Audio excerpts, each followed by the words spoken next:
All right, we're ready to get started. Good morning, good morning, good morning. How's everyone doing? We good? Yes. All right. Amazing. We are just so excited that you are here this morning. We got a packed house, which is very exciting. Sitting tall, room only, so that's good. I love that. Very happy that you are here today. For those of you who I don't have the pleasure to know, my name is Rohit Malhotra. I'm yay. Thanks. Great. No one has ever wooed next to me, so that's great. Usually they're like, I didn't want to do this. My team is making me do this. But I'm thrilled to be one of the team members here at the Center for Civic Innovation. I want to give a shout to the entire. Can we give them a big round of applause for putting this together? Impressive. Impressive. The crew has come in, everything from the flowers to the tables to the food to the breakfast to the sign-in. Like, they just wanted to make sure your experience was really great here and that you feel at home, which is very important to us. The Center for Civic Innovation this year is a really special year for us. This is our 10-year anniversary, so we're going to turn 10 this year. It's very exciting. And when we look at this type of work around the country, it's very rare that something not only like this exists, but that it's been able to survive for as long as it has. The only reason it's been able to survive is because we built a community that is unbreakable at this point. And what we know is that, this work only progresses. It's only as strong as the people that you have with you. And for 10 years, we have been trying to drive a better conversation, a more honest conversation about Atlanta. And when we start having an honest conversation about Atlanta, people misinterpret that as somehow just not loving Atlanta. But I argue that our honest conversation is our love letter to Atlanta. It is how we show our love each and every day. And so when the first event that we ever did with the Center for Civic Innovation was we put together a bunch of these old doors and put little IKEA legs on them 10 years ago. I don't know where these are from, but okay, great, IKEA. Yeah, thank you. Shout out. So we put these things together. We put them in a circle like this, and we said, what if we just brought people together and had a conversation about Atlanta? Like, how complicated would that be? We'll go grab a little bit of breakfast, whatever we can get, and just talk. And that is something we've been doing now for 10 years. And in our 10th year, we said we want to have some of the conversations that we've been waiting to have. And when I think about conversations that we've been waiting to have, the conversation with Mary Hooks is one of the most important conversations that we need to be having, but also the most important conversations that we need to be having right now. And you'll find out in a minute why that is the case. Usually, if this wasn't such a packed crowd, I would have each person introduce themselves and all of that, but y'all came out in droves. So on the count of 3, if you could say your name, Mary will, she's an organizer, she's got it. So ready? On the count of 3, 1, 2, 3. Got it? Yeah, good. Okay, good. All right. So we are grateful that you're here today. So this is how today is going to go. This is an unscripted conversation. We'll be just chatting for a little bit. Mary and I will talk for the first bit, and then we'll open it up for questions. And then questions end with question marks. So want to make sure that you have something prepared that you can ask Mary directly. We want to get as many answers to those questions as we possibly can, so this can feel as intimate as possible. Also, if in the middle of me talking about something, like you're just feeling that, or you're like, I gotta say something. This is a family affair. So if you gotta say something, say something. We are not here to. Every single person's voice here is important.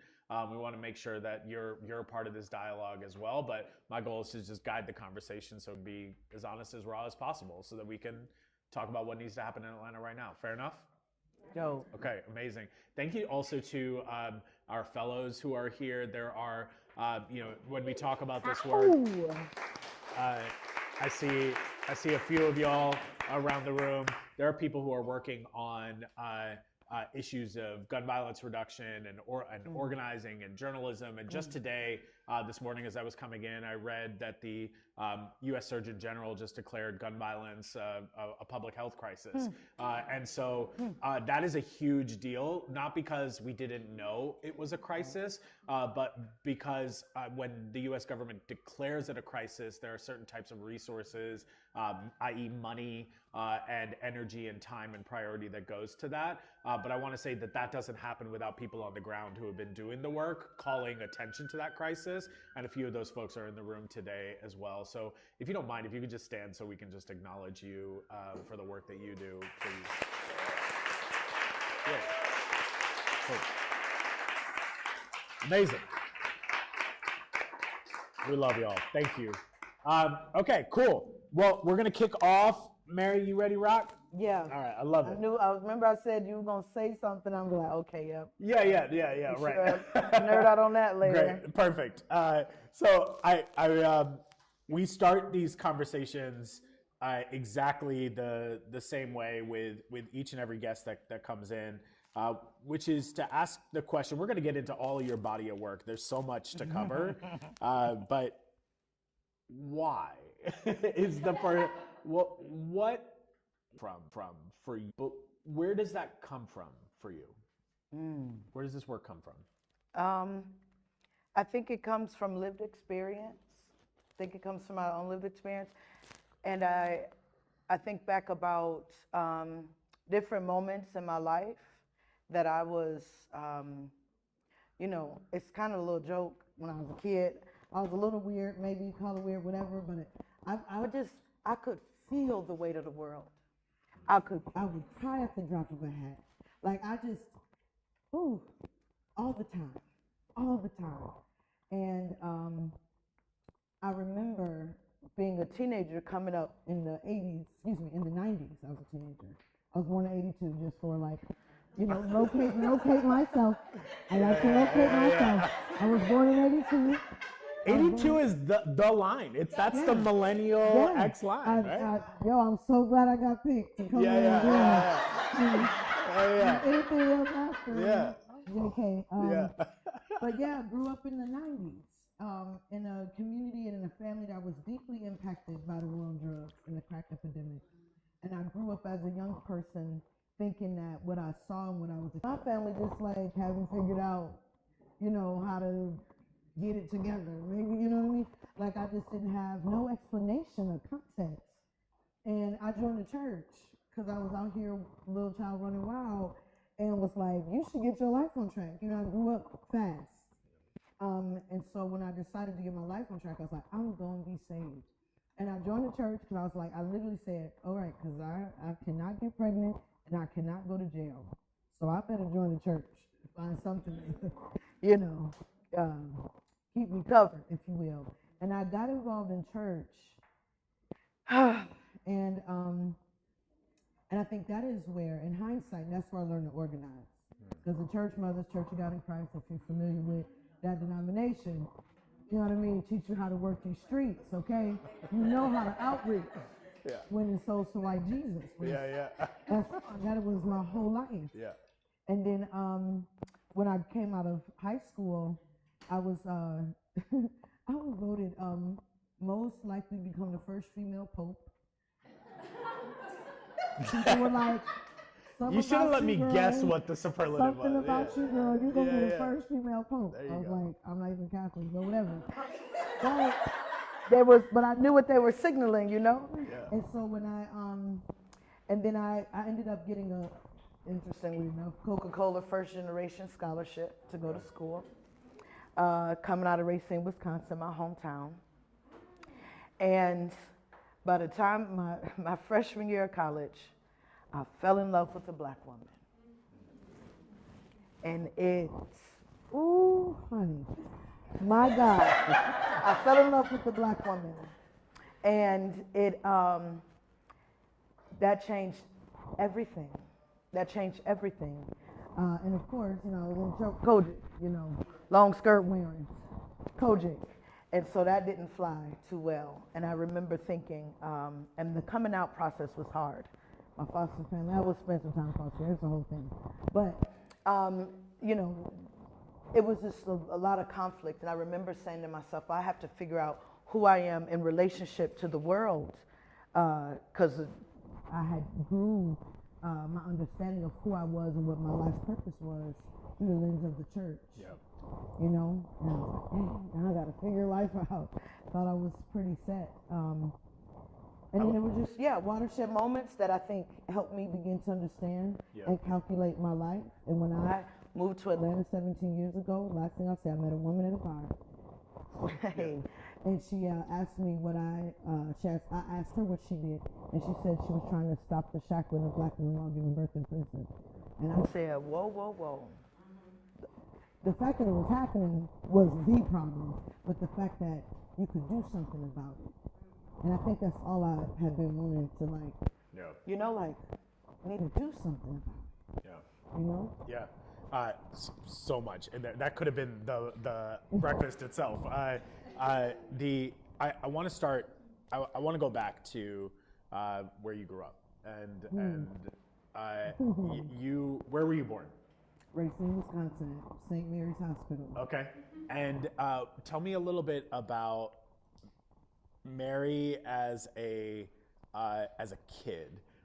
Were you have such a jovial and like childlike love that you show in the way that you show up today. Mm-hmm. Were you always like that? Is that no? No, I was shy. I was a weepy, strange kid. My aunt used to tell me I was raised by my great aunt.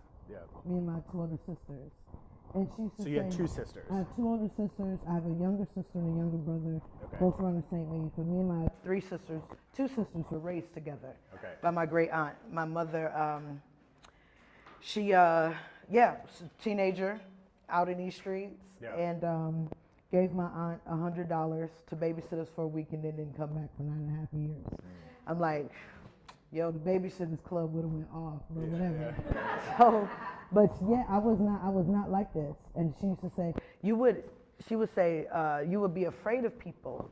You know, like I went to take you to the carnival and you would like barely let my arm go. You were just nervous. You know, I think they were concerned about me, you know what I mean?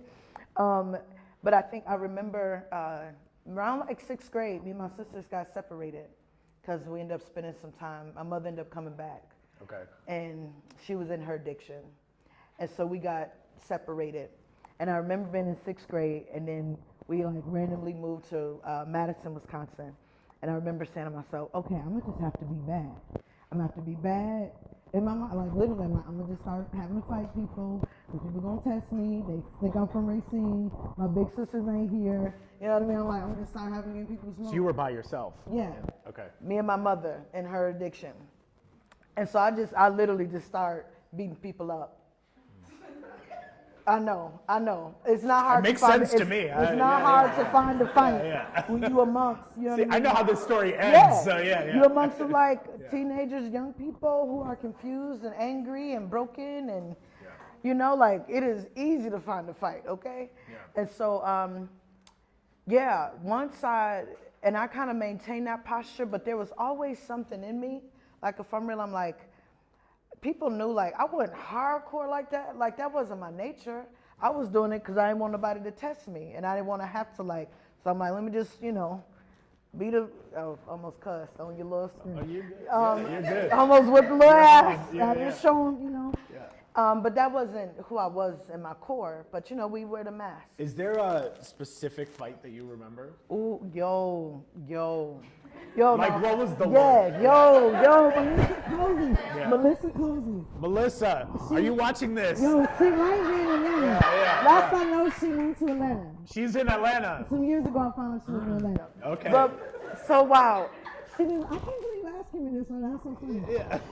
Nobody asked me something like this. So, she was testing me because she like my friend. Oh, okay. And then one day, like one summer, like she kept giving me the smoke. I was riding this bike. I think I was back by one of my homies.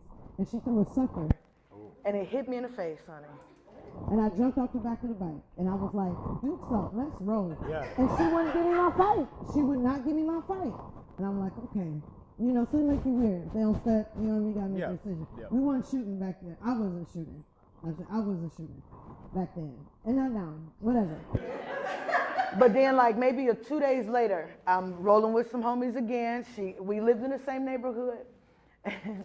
And actually a few days before that, she tried to test me again. And I had my homie to this day, one of my day ones, Mookie.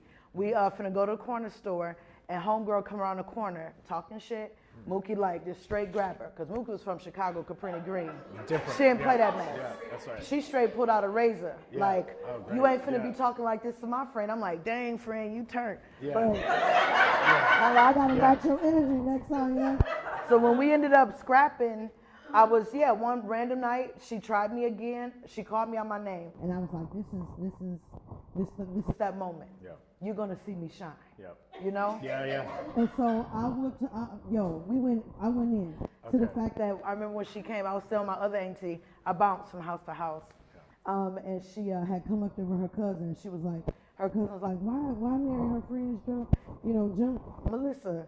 And my auntie was like, she didn't jump her, she just got her ass beat. Yeah. That was a head up fight. It's different, You know what I right. mean? She got her licks. Yeah. And so that was the last fight. I think that was the last fight that I was in. I was like maybe 8th grade. Okay. Because by the time I got in high school, I got saved. And the only thing I was fighting there was spiritual warfare, okay, Yeah, yeah. honey? Laying Well, hands I think and shit like Melissa that. probably works for the church now. Yeah. So And that's then yeah. she ended up coming to the church Okay. when I was sanctified. And I remember pulling her to the side and saying, look, I apologize. I shouldn't have did. We had our moment. That's great. We had our moment. That's amazing. Yeah. That's so funny. Yeah. Oh. Let me just fix this real quick. Apologize to beautiful. everyone. Y'all need talking about Yeah, I saw you. You started throwing, and the mic went. Yeah. It's, Can't believe that. so moving us to, we talked about we've talked about you kind of growing up. You leave, you go to, you're in Wisconsin. Now you are in the big city with your mom. And what is high school like for you? Is that you said you've had kind of. Did you change again? Like you've had a couple different metamorphosis moments. What happened in high school that made you shift? High school, I got saved. I went to a play one night. The play was called The Rapture. Okay. And I was Madison, we did like 6 months stint there, came back to Racine. Then my mom went to the streets. I was kind of like living, with family members, halfway in my sister foster care, kind of like, she was around the corner from me in foster care. It was your interesting. sisters were nearby. Yeah. Okay. Yeah, we were, at that point, we kind of all came back together. We were living in proximity together. When was that? This was 9th grade. Okay. 1994. 1994, I believe, Okay. or 96, Okay. I think. That's your 96. sisters. Your Tupac sisters are died. nearby. Okay. Tupac died my freshman year of high school. Got it. 96. Yeah. So I get saved. I'm living with my aunt and my uncle, who were also had their bout of struggle. Were they also nearby? My family, like, somebody moved to the complex, and next thing you know, somebody who got to rent, they gonna let me rent. And so eventually, you got okay, it's about 4 of us that live in this complex. Got it. Or my grandmother lived across the street. I mean, it was just, but generally, my people was like 6th Ward, that's 6th Street in Racine, Racilla. So yeah. Sup, Mookie? Yeah. Sup, Mookie? Yeah. High school, getting saved was a game changer. And I also... When you say that, what do you mean, getting saved? Raise your hand if you know what I'm talking when I say I mean, saved. I know what you Okay, mean. I just want to know, okay, how much I do. I want to make sure that because I was going to tell a story. I went to this play called The Rapture, and it was talking about the coming back of Christ. And I didn't go there really to see the play. I went to see this little young tenderoni dude. And, but I remember at the end of the play, like, do the altar call. They're like, if you want to give your life to the Lord, come on up. It's a very moving thing. And I remember, my eyes closed, and I remember something saying, go and get up there. And I remember going up there, and then the next thing that I remember when I opened my eyes, I was the only one left on the altar, weeping. And then I remember a few days later, I'm a blunt, let's be real. In high school? Yes. I was avid weed smoker, and I'm smoking, and that's when I said, Mary, you got to do something with your life. You should really get this church thing a try, or else you finna be out here. And so that's when I joined the church, and I also spent a lot of time with the church mothers. I was, I kind of felt like the young people. I was like, y'all like church babies. Y'all playing games. Y'all don't want to be saved for real. I was trying to get my life together, and so I spent a lot of time with the church mothers and older black women in the church. And eventually I joined this praise dance crew. We were a squad. Nice. Of about maybe ages 3 years old to like 19, 20. And we did praise dancing in the church. And it was through that was the first time I left like racing to like experience something. I think we went to like California to the Holy Convocation, one of them like church things. Yeah. And I just began, and then we like get to go to Michigan, to Detroit, or we'll go to Chicago. I was headlining for Juanita Bynum. And if you know what that is, we actually have a video of that. No, I'm just kidding. You know what I mean? Honey, I was in these streets, yeah. sanctified in these streets, And so I think that was like the biggest game changer.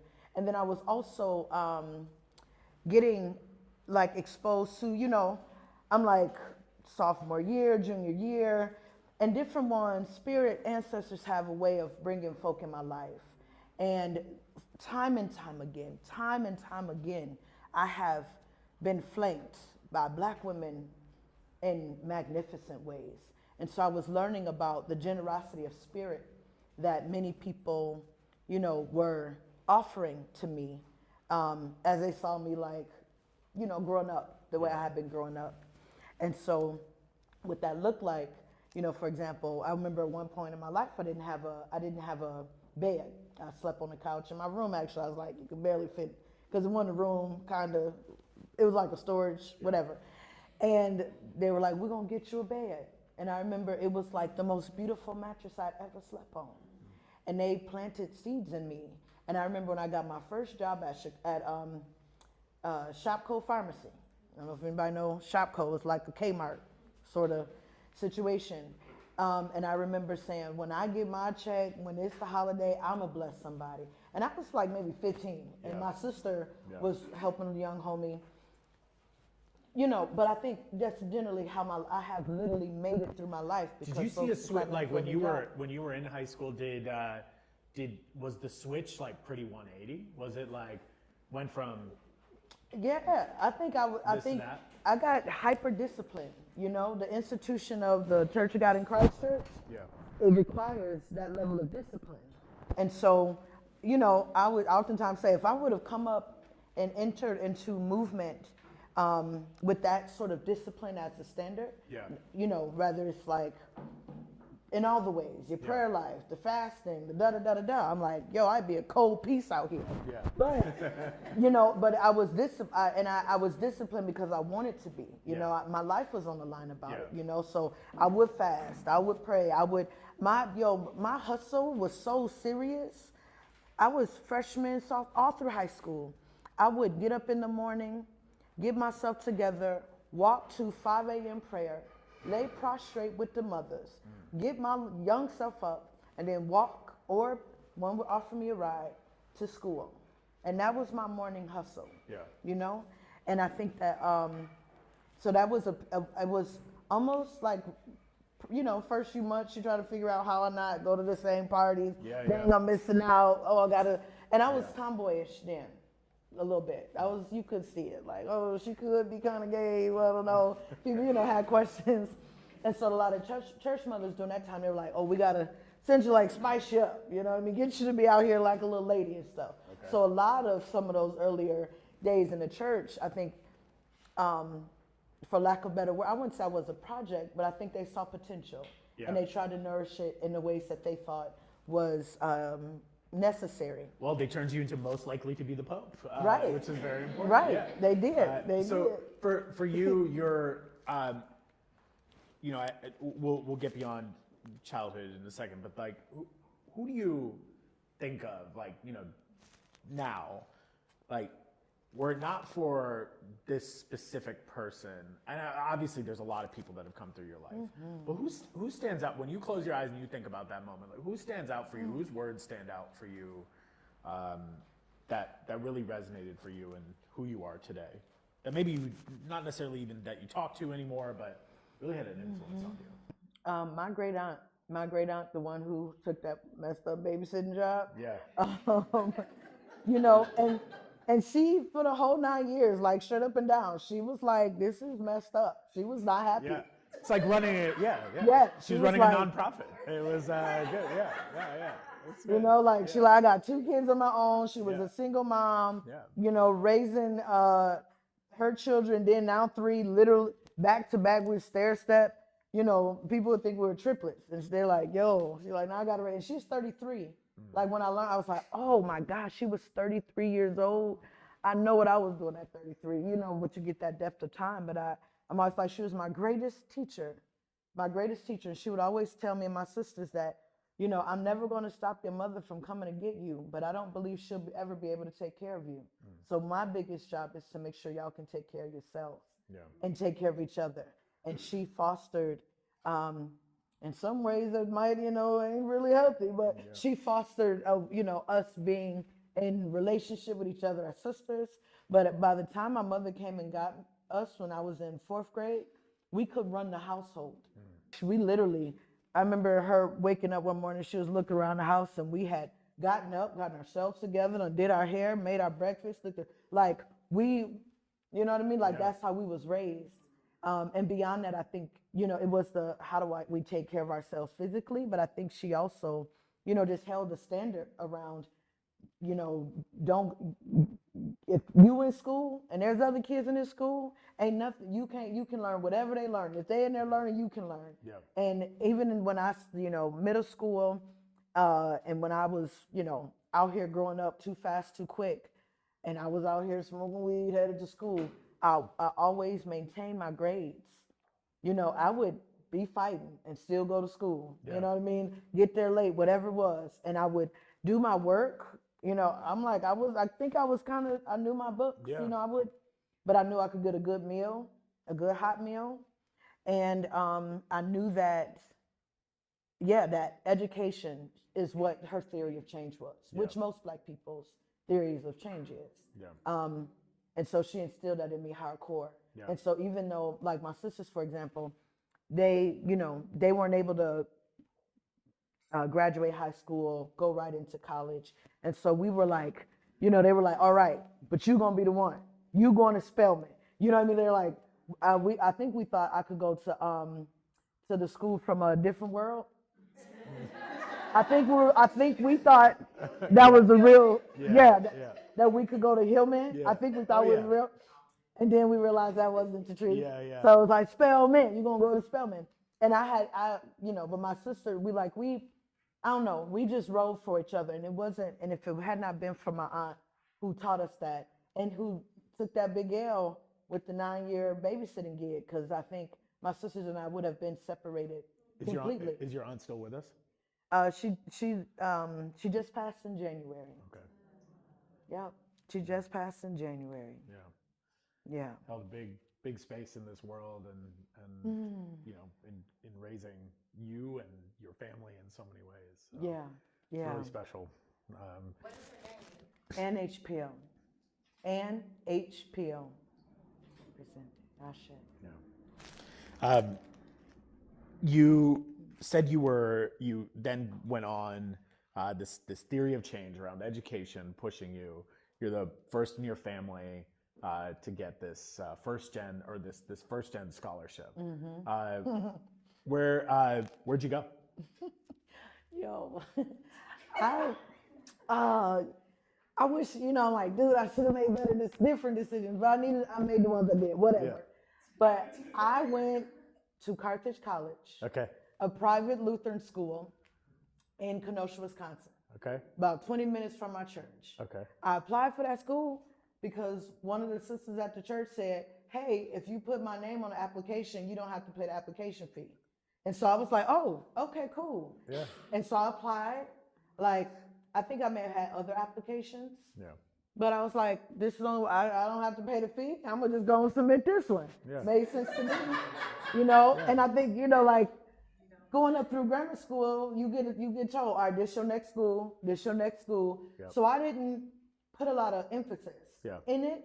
I think I was deeply committed to my church community, and so I was like, I don't got no reason to go anywhere else. So free application, and then there was this woman by the name of Mary Day, who was one of those women who saw me at the school, and she's like, you getting ready for college? Are you applying for scholarships? I'm like, and she's like, well, you know, because at this time, I think by the time I got in 10th, end of my 9th grade or 10th grade year in high school, ended up going to foster care.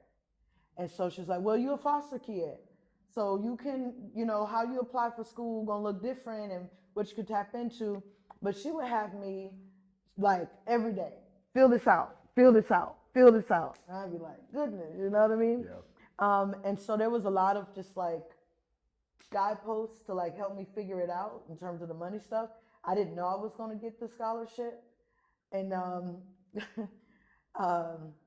I ended up losing that scholarship my sophomore year of college because I fell in love with a black woman.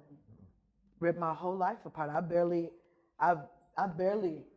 came back to school and then started working 3 jobs. You know, you get on that hustle and do what needs to be done. Yeah. But yeah, I lost that.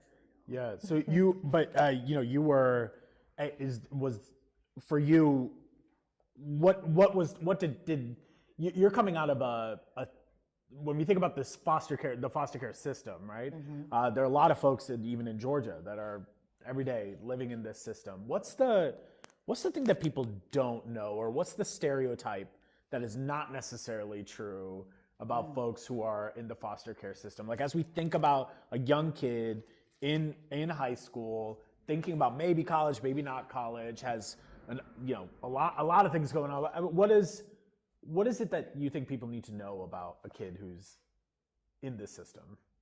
What does that mean? I think that in some ways I feel like it's like it automatically excludes you from having some level of what is considered normal. You know, like the experiences a young person in this society technically have, the different rites of passage for whatever they're worth. That, like, yeah, you in foster care, you don't in some ways expect those things to happen. Yeah. You know, and one of my sisters, she also went through foster care. We were never in the same foster care. And she went through 4 before she got to one that was like solid. And then I ended up, some of the women in the church, black women, been riding with me, orchestrated. One was a social worker, and she was like, okay, this sister who had, essentially I call her my godmother for lack of better words, who had been helping to bring me up in the church. She was like, I'm gonna help you get your license so that she can become a foster care. So I avoided much of what a lot of my sister experienced. And I think that, you know, we oftentimes talk about how once you age out of foster care, it's like throw you out, you know what I mean? Like throw you out. And my sister now, like, she'd be so pissed. We'd be like, why did we got student debt? Like, the government was our daddy. Yeah. Like, you know what I mean? It's your fucking deal, son. Like, what the fuck? So, you know what I mean? Like, and just like what it means when there isn't a safety net that is committed to you to walk through your life the way a typical parent would, or, you know. It feels like such a dehumanizing and inhumane system, right? There's I mean, just you describing that, you know, my sister had to go through 4 and then finally found the one, right? Yeah, and as if it is just, you know, it's inhumane in a lot of ways. Yeah. And so you get to college. Something you and I have in common is it looks like a woman broke our hearts in sophomore year. I'm not going to say her name because I follow her on Instagram still. So, but I do like want to get set. Like, you know, this is the reality of, like, you know, boom, something happens to you sophomore year. Freshman year. Yeah, freshman year. You knew. Okay, I walked in South Hall on that campus, honey. And she was walking down the hall, and I remember thinking, I said, the blood right now. Jesus. Jesus, do what you do. No, this is not how I should be. Whoa, you know? And we enjoyed ourselves a friendship. And you know, I held on to my like Christian values and all the things in my walk. And then May 4th, what was that, 2001. Yep, changed the whole situation, okay? And then I think it is interesting the way life began to unfold and unravel, because I eventually came out to my foster parents, who were, you know, my church godparents. And you had known, though. The first time I had kind of like was checking a girl fresh was 6th grade. Okay. 6th grade. And I told, this was in Madison, I told one of my new friends, and she was kind of like, I remember her saying, oh, that's nasty. And I was like, hurt. And I won't do that again. And so when I, you know, was having this emotional, like, situation with this woman, she now lives here in Atlanta too, honey. This is, I'm starting to feel like we have a problem here. What is happening? And if you tell me her name is Melissa, we're gonna have a real problem. It's not Okay, good. good. But life just began to unravel really quickly, really quickly. And I remember that summer I was supposed to, after like coming out and saying, I did this, I'm so sorry, I'm trying to like not be gay. And so I was supposed to spend the summer fasting, praying, you know what I mean? I was living in Madison. I got an internship with Inroads. The Inroads program, one of the program. I got an internship with Kraft Foods, Oscar Mayer. Okay. Honey, I thought I was on top. You were driving the. I didn't have a car. I didn't have no car. But I remember, I think I got her out there, whatever. But I was living in a hotel. I thought it was cool. Like, I thought it was so cool that I could live in a hotel all summer, because that was part of the intern thing. And so, I spent the summer literally like, get your mind right, your mind right, you know? And then I heard she got sick. And then I didn't know how to locate her to see if she was okay. And when I located her, I was like, I got my Kraft Foods check. I'm sending for you, girl. Back then, you don't send for a flight, you send a Greyhound bus ticket. You know what I'm saying? So like, get you one of these. And then we started our sophomore year. We had a beautiful like little summer loving thing. And then we started our sophomore year saying, okay, this is hurting us, it's hurting too many people, we're not gonna do it, woo, woo, woo. And I remember working one of my work study jobs was in the library. And I had come out of there, or I was doing something, but anywho, and I remember seeing everyone just crying around me. Like, I'm like, what in the world done happened? It was 9/11. And people were having meltdowns, right? And I'm like, oh my gosh, what has happened? And her and I had the same class. She's like, yo, let's go to my room. We could go watch the news. I was forbidden to go to her room. But I was like, this thing has happened. I think it's okay if I go to her room. And then I remember like us watching it and us like trying to make meaning of what that meant. And more meaning began to get more clear as the months passed.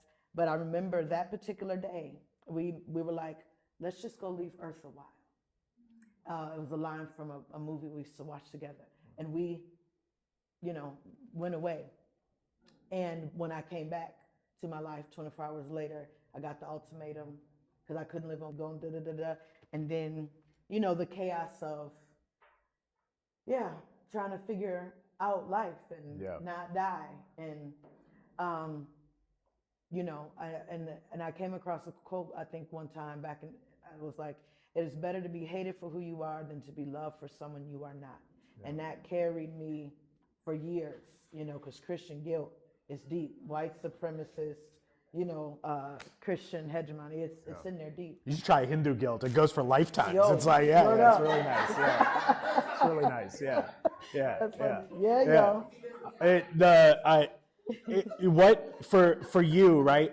You're in this interesting dissonance, which is you're in the church, which has certain values it espouses or certain traditions that it says are deep rooted in the text and what you're supposed to do and what type of lifestyle you're supposed to have. Yeah. And that church is also what saved you. Yes. And then at the same time, you have your identity, which seems to be in direct dissonance Correct. with the thing that saved you. Yeah. What for you has been, because I'm sure that's not a unique experience for folks. Yeah. And so, but you're a black woman in the church, saved by black women in a lot of ways, in love with a black woman, right? How do you work? What was your journey of working through that? What for you has given you resolve? In my early days, it was, I remember saying, I mean, if I'm gonna do it, I'm gonna do it, you know? Yeah. If I'm gonna do it, I'm gonna do it. And so I remember as someone who I think have always been like a nerd, study, whatever, I was like, find the books I need to read. And I began to read, I would read coming out stories of black women, different anthologies, black feminist writers. I didn't know to call them that then. I said, this black woman, other gay black woman writing about gay black women coming out.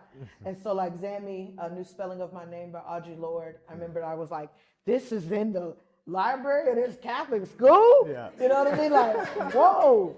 And so I think, and so it was through like reading and novels. And at this time, there's like Elan Harris is writing. So all of these black fiction writers, you know what I mean? Writing, stories that are deeply like, I could see my life in some of this. Yeah. So I think that was helpful. And I think that, and I also, before I was like a professional political queer, I was a ratchet one, okay? And so I went to all the prides, I went to the clubs, I got all my gay tattoos, you know what I mean? Did all the things. Yeah. And just committed to What's a gay tattoo? The tramp stamp in the back. Oh, got it. Okay. Rainbow. Great. Got it. It's the rainbow one in the back right Got there. it. Second thing I should have known. Got it. Yeah. And so, I was just like, I'm going to just love, and I'm going to love good. Yeah. And I'm going to love good, and I'm going to love black women really good. And so I made that commitment to myself. Yeah.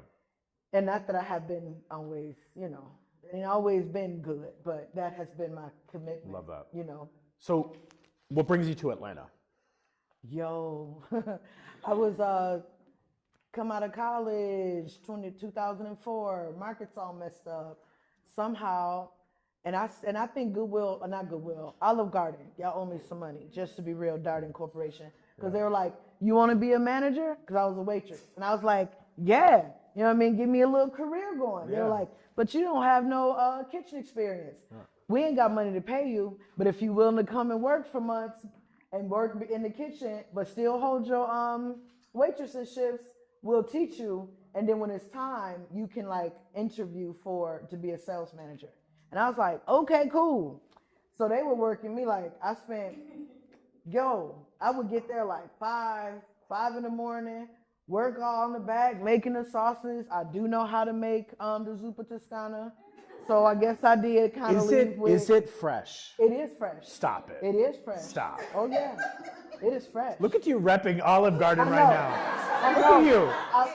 I would ride for Olive Garden. They should give you money. I used to ride hardcore for Olive Garden. Wow. And Take that, Libby. That's amazing. Yeah. And I was still doing my night waitressing shifts, and then eventually started, working as a sales manager at Olive Garden. I had to be 22, 23. Nobody took me seriously. I barely took myself seriously. And I was a jokester. At that point, I had developed my love for pranking people. So I made the job environment really fun. Okay. Just throw breadsticks at people. Oh my God. Some of the pranks. If there's anybody from the OG that comes across this, I hope somebody talks about the OG meaning Olive Garden. I'm saying that's obviously. Inside code. That's obviously. Code. Yeah. But I do the Olive Garden thing. I end up me in the first person, relationships and then I start seeing this other woman. She's down in Chicago, and she, we had started seeing each other maybe like over a year or something. But anywho, she's like, you should come to Chicago. I'm like, if I find a job, I'll come. The only way I'm moving if I got a job, honey. I don't play these games, okay? And so I moved to Chicago. I took a job working at the gas station, Speedway. And I did that for some time. And I think that along the way, I think since college, all these other things that's happened in the world, right? 9/11 happened. I think by that point, Katrina had happened. And I remember seeing the footage, watching Oprah, you know what I mean? Like weeping, like, what in the world is happening? Who in charge? You know what I mean? What the fuck? And then I remember wanting to go so bad. I would hear the radio and I couldn't go. And then, cause I had Olive Garden literally told me that you couldn't go cause you were in your training program. Yeah. And so then, when I started working for the gas station, I was managing this small gas station. It made the most money in the district. It was nothing but mostly young, working class, white, Latino, and brown, black, young women, trans, and queer folks. And my ass. And the job was hard. Like we still have to take the long stick and go down in the morning and measure the gas, call and it was like still old school. Yeah. But these folks hadn't had raises. They weren't trying to break off no money, you know what I mean? And folks was doing all the things. And I was like, yo, like this not right. And I felt like I had just been, like I was hitting a wall with this corporation or whatever. And my relationship was falling apart. She wasn't really out, we wasn't working out. So I was telling somebody in the crowd that I gave everything a 2-week notice. Yeah. I was like, but I was waitressing at Papados part-time. Okay. I always loved waitressing. Okay. I was like, hate running a restaurant, but I love waitressing. Yeah. That is my thing that I will forever want to do, and hopefully we'll one day get to do it. And so Papados, when my sister Tiara was living here, and she was like, come to Atlanta. I was like, 2 weeks, I'm out. Yeah. You know, shake down some tips, I'm out. Yeah. And so when I moved to Atlanta, I transferred my Papados job. I worked up here on Jimmy Carter, that Papados, the one that's popping. Oh my, I don't know how it is Saturday nights nowadays, but back in the day. It's crazy. Oh my God. I don't know. I have no idea. I've never been to Papados. Yeah. I'm sorry. I haven't been to Papados. Okay. We'll talk about that. All right, we'll go after this. Yeah. That's great. Yeah. And that's how when I came to Atlanta, I was working at Papados. Yeah. Working my sister. I think I stayed with my sister maybe 4 days. Okay. And then I went, and this was back when you could get an apartment. Yeah. For like the low, right? So I'm Druid Hills before it was Brookhaven. Druid Hills. I only looked at one apartment. Yeah. I was like, it got a window in the bathroom. Yeah. And above in the shower. I was like, I like it. I'll take it. Yeah. It's only $600. Yeah. Cool. With my part-time, I could do that in my tips. Yeah. And I remember the homie gave me the keys like within a matter of hours, and was like, you know, you need to come back, arrange your time, whatever. I'm like, everything I have is in my car right now. Yeah. So I'm just gonna start moving in. And if it wasn't for Craigslist at the time, where I got most of my stuff, Craigslist, my little Papado tips, you know, and just started making. So then you're in a bar, you meet someone, and they tell you about women in jail, or in prison. What did they tell you, and how did that kind of transform the way you were thinking about? She said it just like that, like, I'm trying to stop the shackling of black women while giving birth in prison. And I was like, I'm at a pride. You know what I mean? This Black Pride weekend. Was it loud, or what's the? It was what was that spot? I think it was called the Freight or something. Okay. But I forget where that restaurant, Jamaican restaurant, was there. But anyway, I remember the spot we're in. Yeah. And it was like a upstairs, kind of like off in the cut sort of bar. And I was being a wingman for my homie. That's why I went to go talk to her. My homie was being a little shy. Yeah. And so I went to like kind of vet her, you know what I mean, before she made her. And when I asked her, that's what she said. And I remember thinking like, yeah. And then we like, you know, that night we all hanging out, we all dancing, we all end up becoming friends. Like we're all like, oh, she's like, yo. What a thing to say and then dance after, right? That's yeah. I'm sipping my drink like. Yeah. And so I remember I would ask her, I was like, so what do you mean when you say that? Like, you trying to stop that? Like, how are you trying to stop that? Yeah. You know? And she was like, you seem really serious about these questions. I'm going to introduce you to my political home. Yeah. And I'm like, ooh, say more about political home, yeah. And she said, it's Southerners on New Ground. Okay. And Song was starting like a social justice 101 program. 6-month program. And they were like, yeah, you should like sign up, and they're gonna have limited spaces, but you should at least sign up. And I did. Yeah. And I did. And this was also time I was getting that little for-profit master's degree from Strayer University. Yeah. You know, them school checks. You needed those. Yeah. All the debt we have collected. Yeah. Bullshit. Yeah. And so, yeah, I did that. And I remember thinking, I don't understand half the words they said.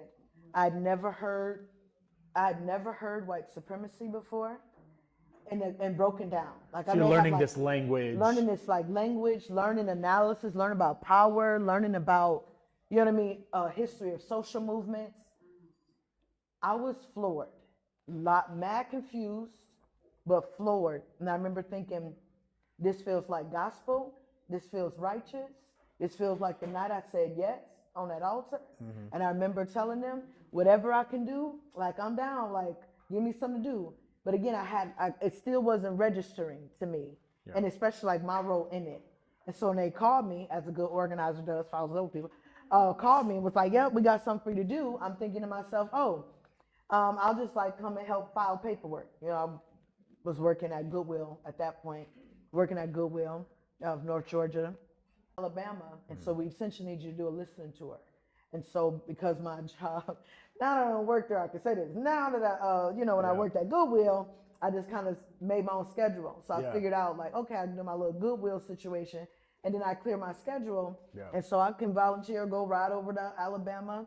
And I went down as far as Mobile, I think as far north as Huntsville, Tuscaloosa. Yeah. And I'm like, I know where the gay people are. Obviously, I've been in the life. So, you go find the queer bar. You know what I mean? You go find the bar. We always working in the restaurant industry. Yeah. You know, where the eclectics are. And we just go sit and talk to people. Yeah. And eventually, And that became your like home for organizing. Yeah, that became, I joined as a member, took up the assignment. And then I remember, it's like 2012, I got pregnant. Yeah, if we open up that today, it's gonna be, we're going to do a dinner situation. But I got pregnant, y'all, in 2012. And a song was like, look, we found some money. We want your full-time attention. Would you be willing to leave Goodwill and come and do this work full-time? And I remember the first day that I started, it wasn't like, it's grassroots work. We didn't go to, it wasn't like, I didn't arrive at an office. They were like, all right, we're gonna come to your house and we'll bring some food. You know what I mean? Like, it was so like, I've been like polished for working in the corporate world. I know how to move in that. I used to. I don't know how now, honey. And but I remember I was just like, why y'all asking me to do this? Yeah. Like I couldn't articulate the words. I could barely articulate the mission of the organization. You know what I mean? Like, I still felt confused, but I could feel, what it was. And Paulina was like, because you got good instincts, baby. You got good instincts. And knew that I could, and that I was malleable, and I wanted to learn. And because of that, there was a set of us across the South, maybe 5 of us, and they used to call us the Raw Stallions, that that we were like just so eager to learn. It's like, we want to dove in. You were like, I'm gonna figure out how to organize, learn how to organize by just doing what I do. Yeah. And also then I'll pick it up along the way. And they also introduced me to broader Southern movement. And so they also had brought in Suzanne Farr, who was one of the founders of Southerners on New Ground, and Kaila Mumbabaro, who was one of the founders of Critical Resistance. Both served on staff during that time, specifically to train our scrappy asses up. Yeah. And Kai is an artist, an amazing thinker, and brilliant. And she would call me up to Durham, me and my buddy Shaps, and she's like, y'all come up to Durham. We need to prepare for a convening or meeting or something. And she would like create an agenda, and we'd make like a 20-page agenda for a whole like weekend of training and learning. And then she'd rip it all up. Yeah. And then she like, and this is like, and then she's like, but you might want to say that. I mean, like the way it was one of the most rigorous processes I've been in. Yeah. And it wasn't like hazing or nothing like that. I'm like, I appreciate that sort of training, and it was other folks in the South who were pouring into me, sharing their stories, you know what I mean? Just like Southern movement. How long did you organize with Song? I joined, that was what, 2009, 2010. I never stopped. Yeah. And I never stopped. Now, to the extent in which I give, because I eventually, was full time and then was asked to step into the co-director role.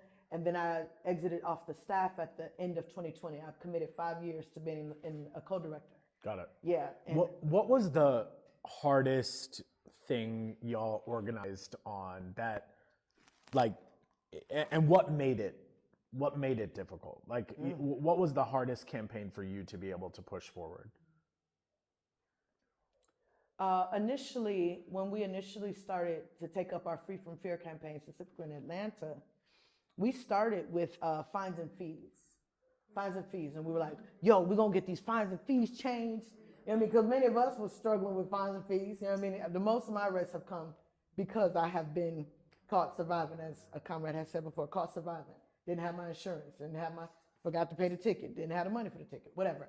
So like we can get to the fines and fees. And so I remember meeting with George Ward at the time, Chief Judge Ward. And I remember him being very unwilling to hear, what we were bringing about. It wasn't a lot of people talking about, at least from what I knew, around court reform and like how courts needed to change.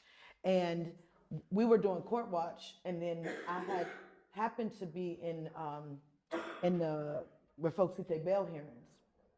And I was like, I heard this story of this Black woman who said, she was like, I got an FTA, a failure to appear, because my daughter was in the hospital and I had to be by my baby's side. And I remember the judge, I want to say it was Gundy, but don't quote me on that, but it was a Black woman. And she said, you couldn't get nobody else to watch your daughter? You needed to be here. And she did not give her a bond and remanded her to jail. I was floored. And then so in our minds, organizers, okay, where's the point of intervention? We've been looking at, this is what the end outcome for what happened in the court. We actually need to go to this the entry point that's when the process kicks off. And I think that when it initially started, I feel like it was one of those things where we're just trying to raise attention. And I had been bailed out. I bailed my sister. Like bail, it was so normalized, even for me, that when I was sitting in the court, it wasn't until I was sitting there as someone who was a quote unquote participant watching the fuckery of the show that I could really see how ridiculous it was. And I was like, oh, okay, this is why this is not right and should never been right. And it wasn't until Keisha Lance, was that Keisha's race? Keisha Lance, once she... 21? In 2021? 2021? Or are you talking about 2017? 2017. Yeah. 2017. And we have been pushing that campaign and bailing out Black mothers. And it was when, she had announced on like her first 100 days that she's like, I'm going to change bail, and that political opening, because she owed Black movement she owed us for the way we mobilize. People like, all right, we'll try to turn out. We don't want Norwood. Still don't want you, Norwood. Yeah. And so, like those things happen. And then she's like, I'll make it a priority. And then, of course, it's everything that we dream of what we want policy to look like, which we think shouldn't be like wild and radical. It should, with the values that we have, we're like, this makes logical sense. You would structure a system and a process that doesn't, make people stay in jail because they can't afford all of it. And we just saw our dreamy dreams just get whittled away, And I remember like the night before, we were like, we just shouldn't go. We shouldn't go to the press conference. This is not the policy we voted, And then I think it was humbling. It was humbling to be like, and this ain't just about you. It wasn't just about the organizers. It was about, like it's not giving us exactly what we wanted. And we haven't shifted the power that we needed to in order to get it the way we exactly wanted. And so we have to make concessions. And it had deep impacts on the city of Atlanta jail, which then opened up the space, and Women on the Rise was ready to be like, yeah, now let's close that bitch, Yeah. So But I think it was politically during those years, I think it was really tough because people were not taking everything was BLM movement then, everything. No, even if your org was, everything was Black Lives Matter, but I don't think people took it seriously. Yeah. And so what our demands were, it seemed like they were more specific. Yeah, people were playing in our face. So this is, and it's relevant to where we are today, right? Which is organizers is particularly people who see a traumatic and wrong experience. The woman who wasn't able to be at court because she was taking care of her child in the hospital. That is a very human experience that drives, that's what gets people to say, I'm going to organize, right? Because there is something that you want to see shifted and changed. And then that shift and change eventually goes to a political system, which this political system is supposed to be representative of the rules of engagement, right? So if the rule of engagement is that this is the way that we are going to do fines and fees, then we got to change the rules of the system. It makes sense. Ultimately, that is how this work lives beyond us.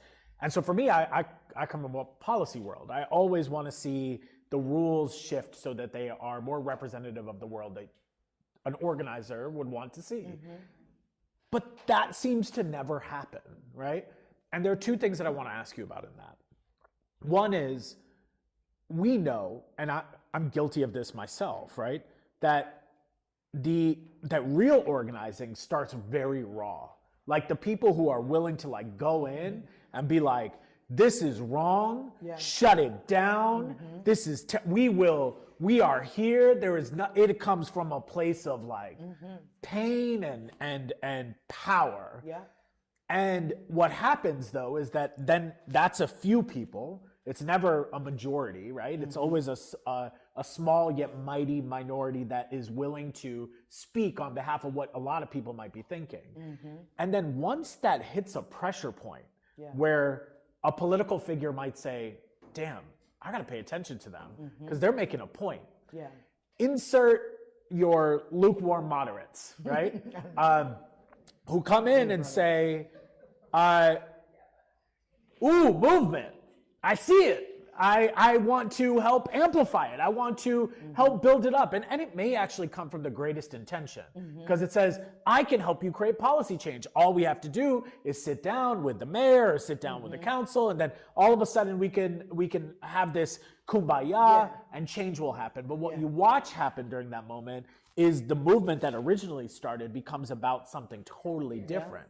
And then what happens is a infight between progressives, right? Where you say, what happens is folks who were initially organizing are like, whoa, you no longer are representing what I was organizing behind.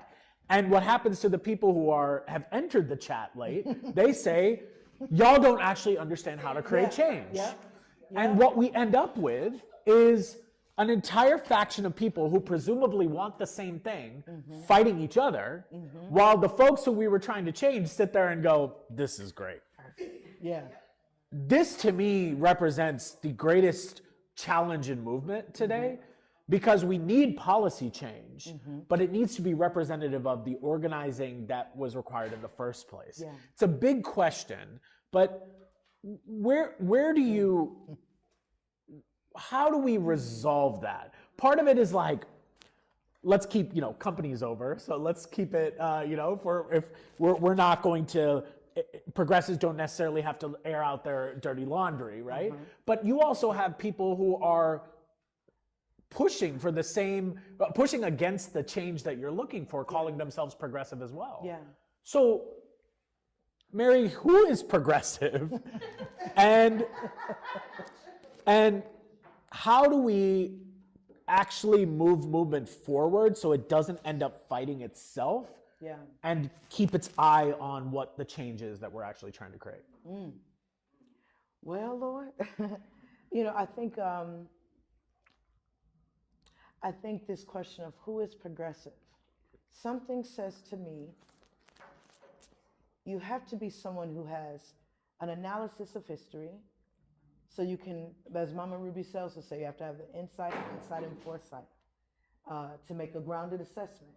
And I think sometimes where those who say they are progressive lack is an unwillingness to learn from history and have an analysis of history for real. That, because it makes everything very clear about why, things are set up the way it's moving, who got it. It's very clear, right? And those are folks. So progressive to me has to be someone who understands that and also must be willing to sacrifice. And typically, you're saying progressive, someone might say a liberal, depending on what side or whatever. But they're not necessarily interchangeable. Right, they're not. Because I think and Kwame Ture would talk about and say how the liberal is someone who is not willing to give up the status quo. And the liberal is actually they hate us. They hate us. And they want the feel-good pretend of we've changed something, but they don't want root cause radical change. And even to use that language would be like, it's too radical, And so I think that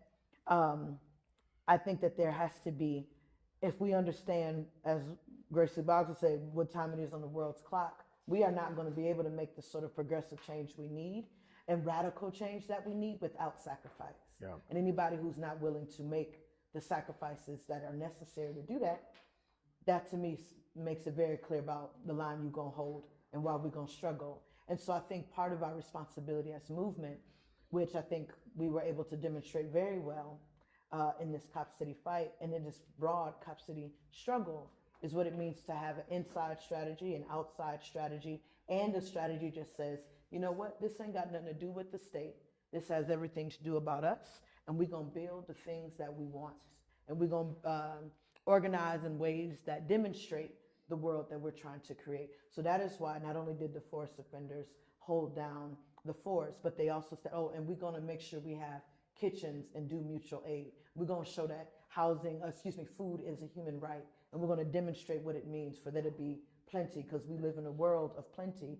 We just also live in a world of greed, And so I think that's part of how we have to navigate that. How do we do the risk analysis? Because for a lot of folks, what they're doing, right, is this analysis of, I want to organize. I want to be a part of that movement. But man, I got this mortgage. I got these kids. Yeah, honey.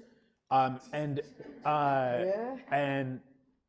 I think about this as, when I remember when CCI chose to, take a stand against a political decision very early on in our organization life around underground Atlanta.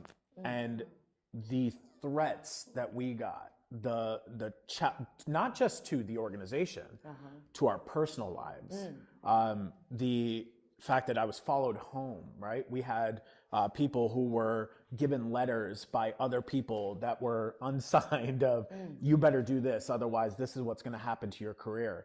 Half of my board resigned at CCI, something we are going to get more comfortable talking about publicly, but it was in the face of, we had the privilege to take those hits, yet we still stand, right? Only purely on the privilege of that. But I imagine, we know in Atlanta, Black folks don't have that privilege.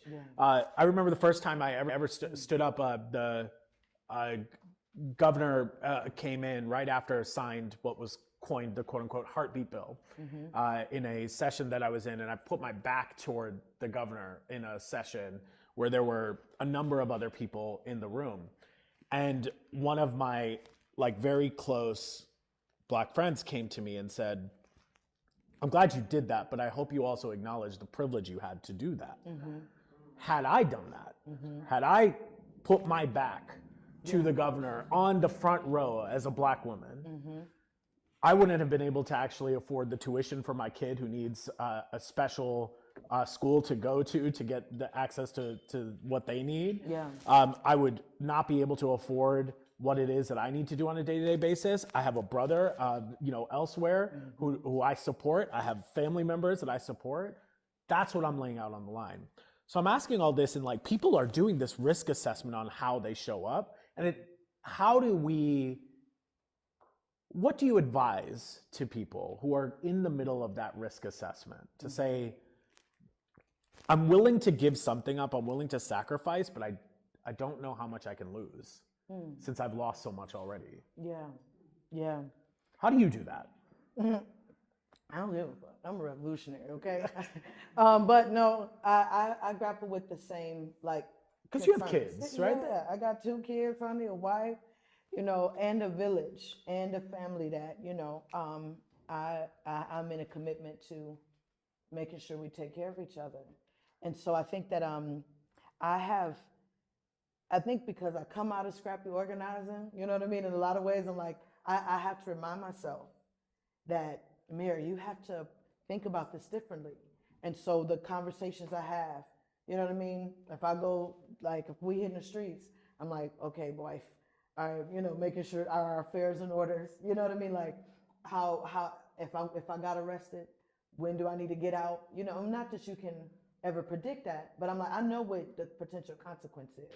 And I also am not like, I'm trying to like leave my family. Like, that's not what I want to do. We want to be able to, you know, enjoy the world that we are trying to bring about. But at the same time, that is not my priority. And my life is set up so I'm like, okay, when my baby girl, when she's with the other co-parent, that's the week that I can go get arrested and then I can get out. Give me about a week like, I'm very calculated around when I can take certain risks, which ones I can't.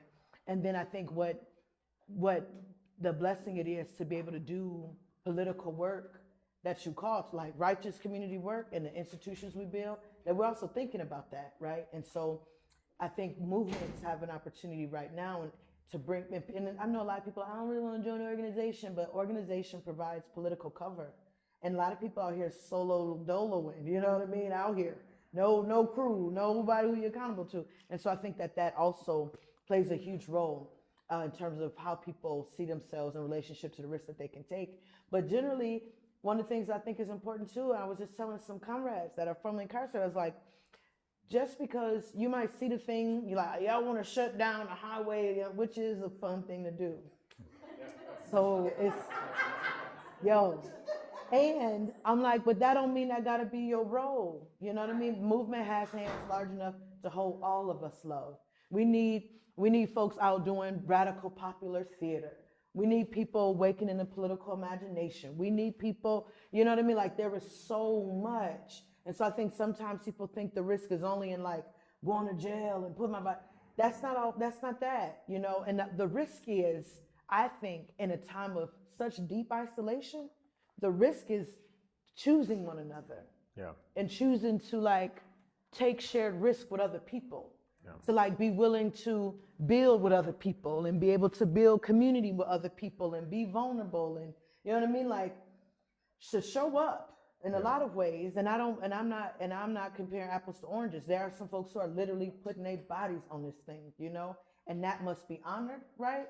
And many of those people, because of the level of organizational infrastructure that is in place now, we can make those decisions and situate folks' situation so that the impacts of those risky decisions in that way, you know, don't have as much of an impact. Yep. But we know but we live in a police state. Yep. Folks did a lot of things but didn't expect RICO charges, you know? So here we are. Last thought and a half, and then I'm going to open it up for y'all for questions.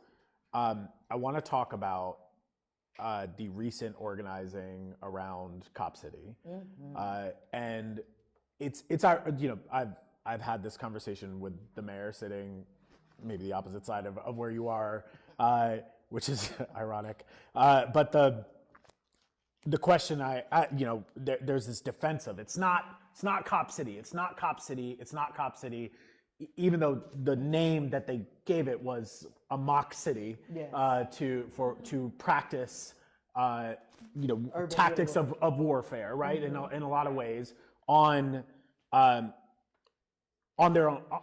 people, right? Like, that is at the end of the day, it's the goal is to protect and serve our residents, presumably, right? And so this was supposed to help advance that goal of protection and service in the areas of public safety. There's so much we could talk about on this project alone, but I want to ask about this specifically because it's about the 1-year anniversary of when ultimately a group of people, after protesting, after pushing, after someone was lost in murdered in the forest. Yeah. There was still the appetite to organize around a political change, to say, we are willing to use your tool. There is the process of a referendum. We will mobilize and organize against that, and we will press forward on that. Hottest summer on record, thanks to a lot of the organizing that you did, over 100,000 people sign a petition. You hand those petitions in, it's been a year. Nothing has happened. So many questions I can ask in that, but what I want to get a sense of is, should we have any faith in our political institutions? And what do organizers need to do if this is not how their voices are going to be heard? What happens? I think people are scared. Like, what happens next? Because we've hit a point, right, where it's wherever you stand on the debate of this actual facility, this actual piece of real estate. We've hit a point, though, where folks have given people a choice of, you should let the people decide. The King Center has gotten behind that, and you can get even the most conservative of organizations have said, ultimately, like, look, just put this thing on the ballot, right? Period. So Ridiculous. what has that done to? I've had a lot of people come to me and say, even on our own team, right? Be like, does our work even matter then? Like, look, I mean, after all this is the result. Ultimately, the facility is going to be done in October. Did it matter? Like, how do you tell people that their work still matters? How do you get them to organize tomorrow?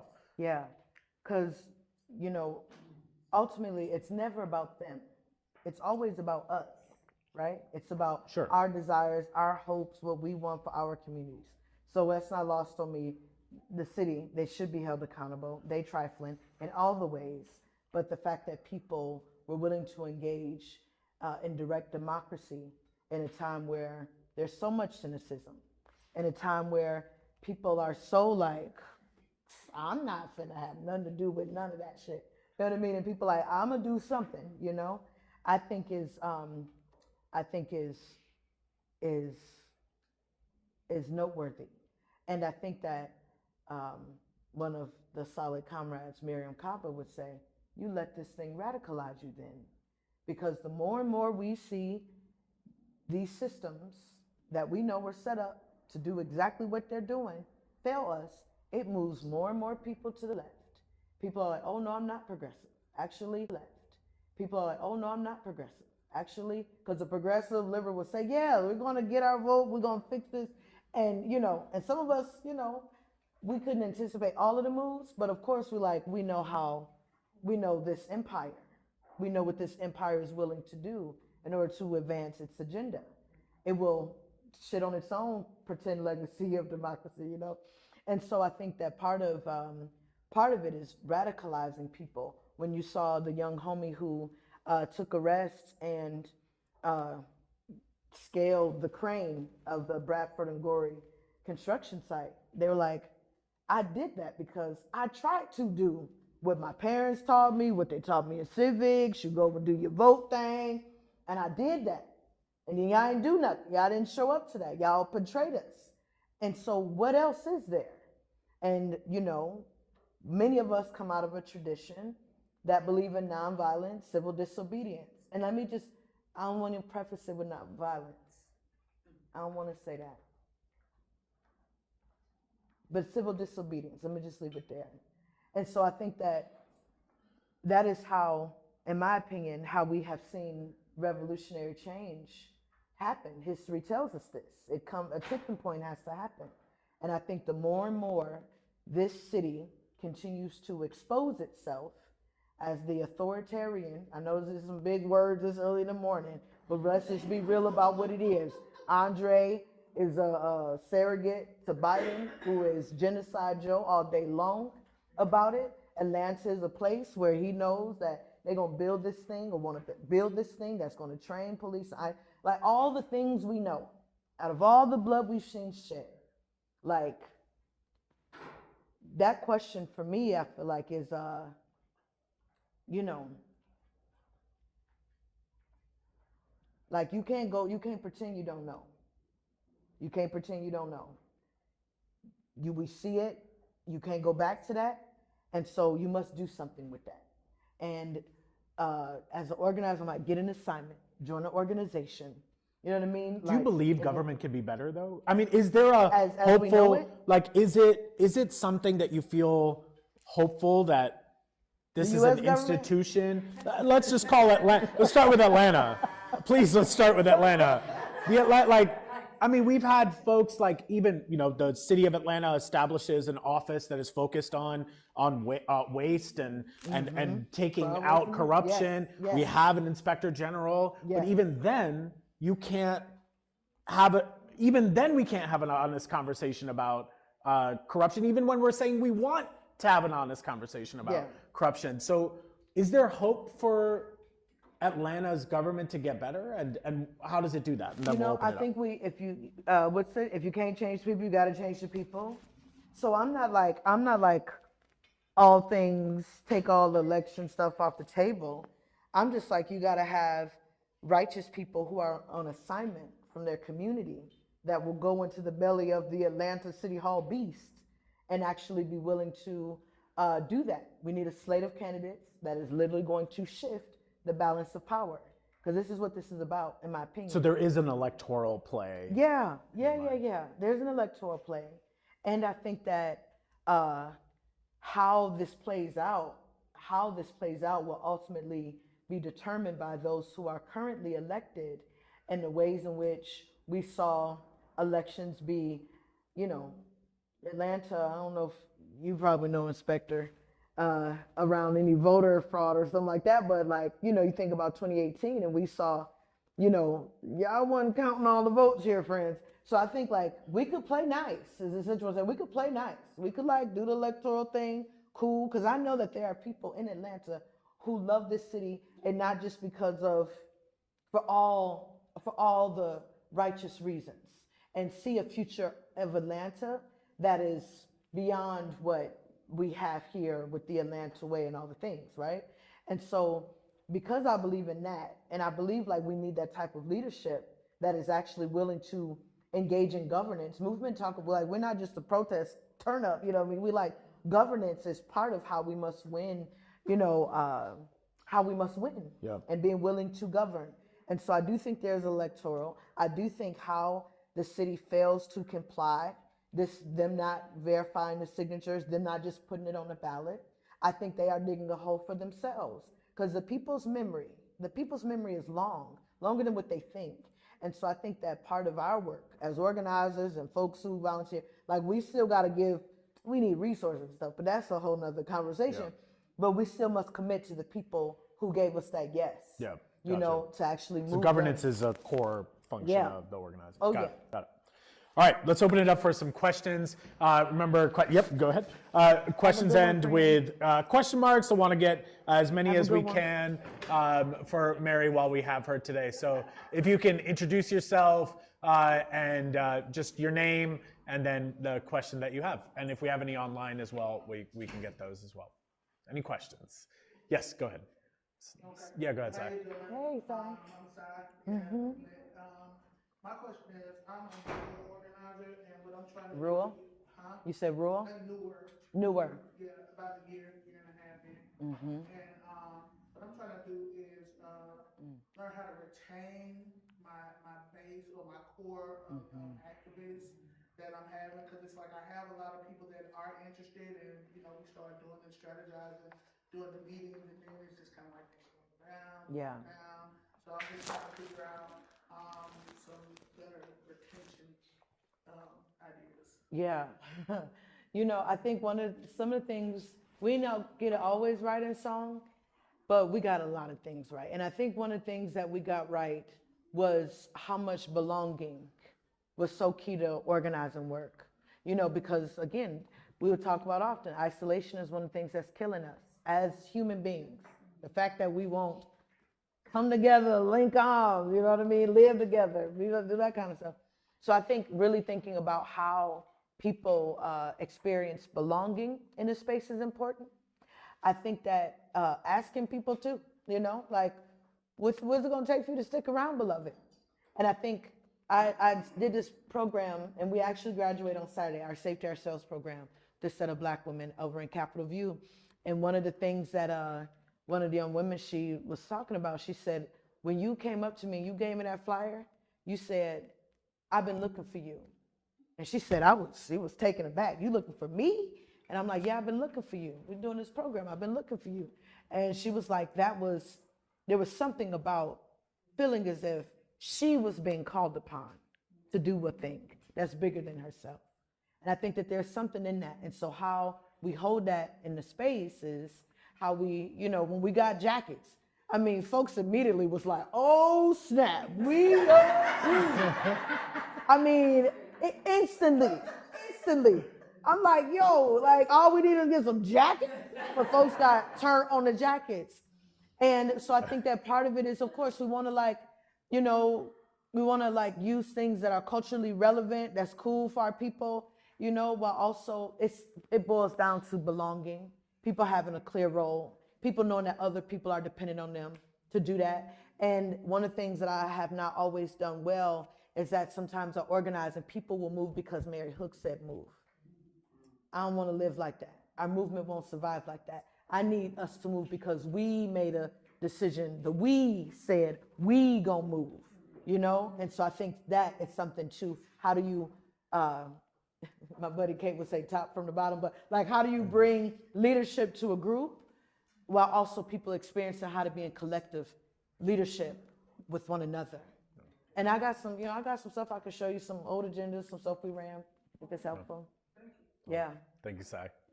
Other questions? Yes. Eric. So you were talking about demonstrating the goal in the process, and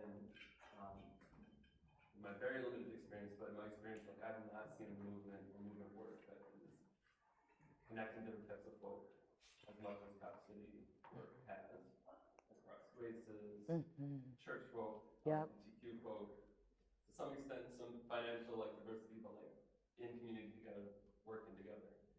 And within that, there's some, like, I've been in some rooms where, one of them you were in for sure, I don't know where at that one city council meeting where it was like, this is a symbol of a dynamic where it's like there were some folks that were about to get honored, and that we were holding up the proceedings a little bit. And so the symbol is some 20-something white guy saying to this audience of Black folks that are waiting to honor their pastor, whoever it is, and this guy's saying, you know, you guys should hear about this too.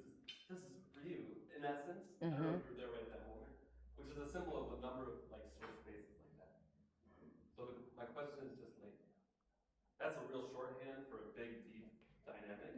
But that dynamic of, hey, we kind of having white folks say to Black folks in Atlanta, you know, you should care about this. We kind of know what's best here. We think this is best for you too. Yeah.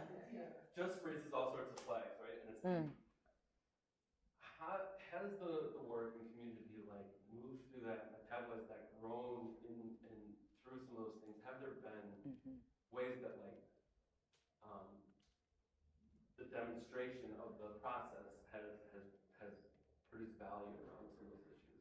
Yeah, I do think that that multiracial organizing is not easy, and I think the compounded situation in Atlanta makes it very difficult, because again, you got a lot of progressive folks who, like, you know, they don't read Samarium Kaba, you know, they like watch 13th,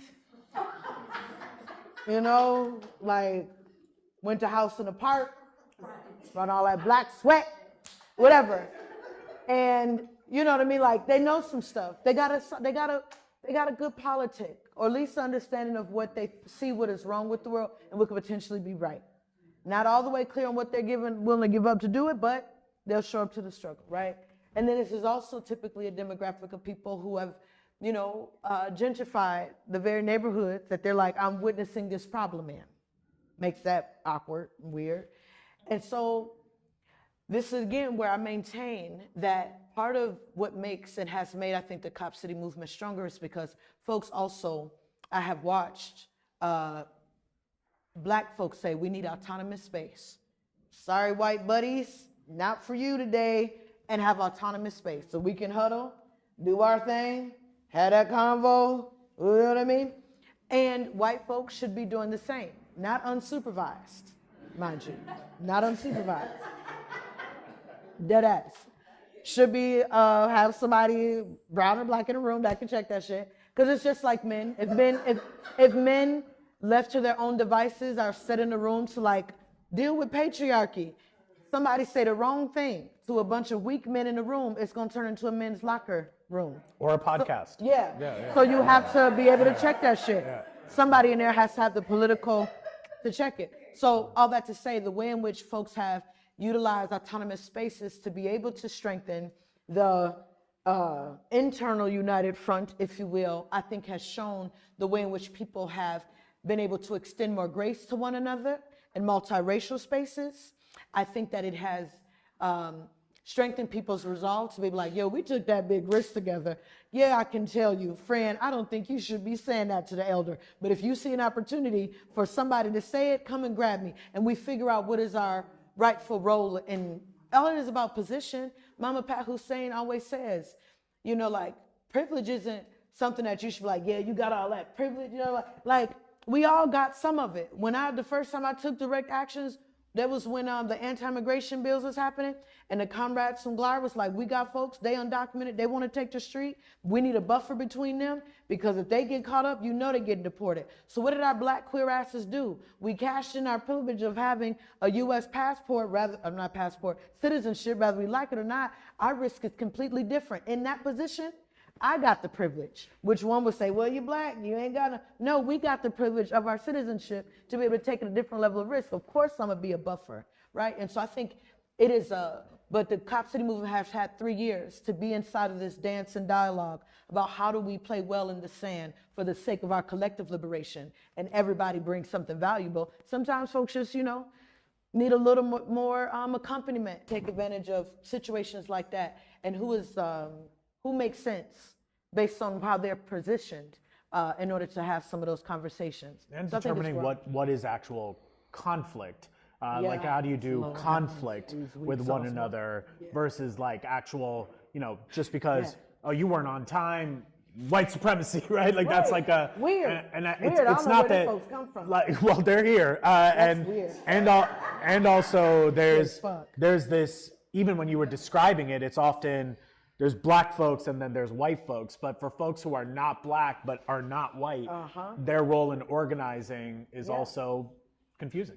Yeah, and I think also we have to be clear about how class plays into this. Of course, yeah. Like that also is always the froth on the top of the beverage, the frothiness is that class shit. Because I think there is not black to also come from a particular class, understand and see themselves as a worker, or how they relate to certain struggles, that can have a certain conversation with a Black elder, whatever, that I may not be able to have, for example, or that I have not experienced, or with anything. And so I think we get in trouble when we narrow down this who can talk to who, weird shit. I am looking for the team of the willing. I am looking for those who are willing to take collective risks together. I want to roll with people who believe in this thing, who gonna mess up, come back to one another.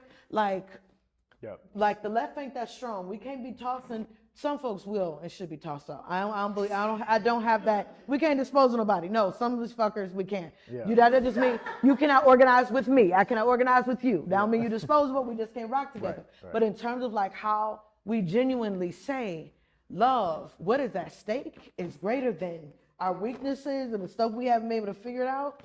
It's greater. And so we choose each other and sharpen each other by doing the work together. Time for a couple more. Yes, go ahead. Natasha Harrison.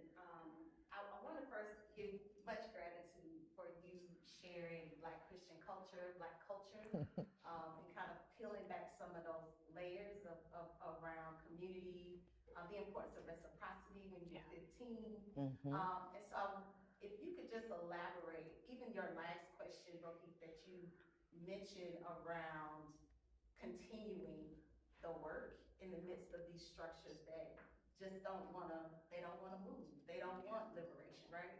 To just talk about the ancestral plane, because you brought a lot of ancestors in the space. I don't know if anybody else felt that, but you did. You brought a lot of ancestors in the space. And how as a leader, right? As a Black queer woman, how ancestral, like how that fuels, how that community work happens, particularly in Black movement work, right? This is ancestral work for us. But then also, you also brought in matrilineal, which is we're African Indigenous people, we're matrilineal people. And so I want you to just talk about kind of that fueling to continue to work when you know the structure is not gonna. Yeah. But the ancestors have already shown, have already said that we just got to go. So like, just elaborate on that in terms of like. You like say more about that? Yeah. How, because that is the movement. People don't realize that is the Black movement work. Yes. So Yes. just if you could talk about it. And I often say, and I learned, and I'm like, yeah, that's the question. This is, I'm like, I got real clear. I got clear a few years ago. I was like, oh, this is ministry for me. I'm clear. This is ministry. I ain't got the cloth and shit like that. Even though I did apply for my little car online one time and had me a little, but I'm like, I'm not the cloth like that. But I do believe this is deeply spiritual work. And part of what I feel very clear about, I think because of the way that I was brought up in the political culture and organizing culture that I was brought up in, that like, we don't have a space and don't set up an altar. Like, we know that this work is like the folk who are at our back, the folk who are coming along, saying Kofa, 7 years behind us, 7 years, like those sort of principles on how we hold even the magnitude of the assignment.